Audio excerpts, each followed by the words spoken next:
បងនេះខ្ញុំរបៀបដែលបងសួរខ្ញុំថាមូអា symbol មិនបងអានេះ drawing ខ្ញុំបង drawing ខ្ញុំអញ្ចឹងខ្ញុំចង់ទាញ drawing ហ្នឹងមកដាក់ក្នុងទាញ symbol មកដាក់ក្នុង drawing ហ្នឹងដើម្បីដាក់ទីទៅដែលយើងចង់បានណាបងអញ្ចឹងខ្ញុំចុច minimize សិនតមកខ្ញុំបើកអានេះបងអា block ដែលខ្ញុំផ្ញើផ្សាយជូនបងហ្នឹងបង extract វាទៅ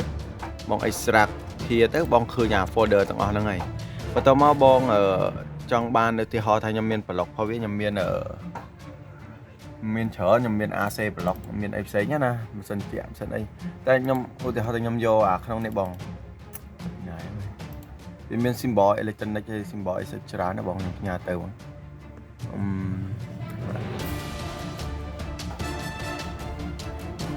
ឧទាហរណ៍ថាខ្ញុំ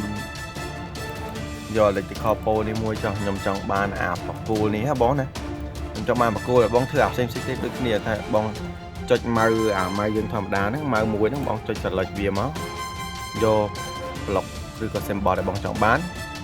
វាចេញអញ្ចឹងហ៎បងតមកបាយប្រឡែងម៉ៅអស់បងចុច control C បូក shift L C បូក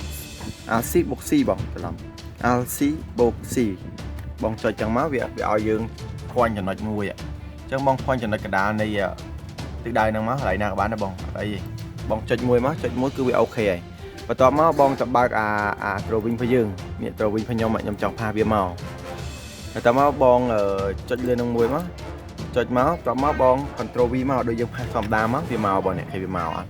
វាមកបងតែប៉ុណ្្នឹងឯងបងហើយតាក់ទងនឹងទំហំតូចធំបង scale វាបរិចទៅ scale ពង្រីកនិង scale ទម្លាក់ទៅបងនេះបានទេបងនៅអរគុណច្រើនបងបាទ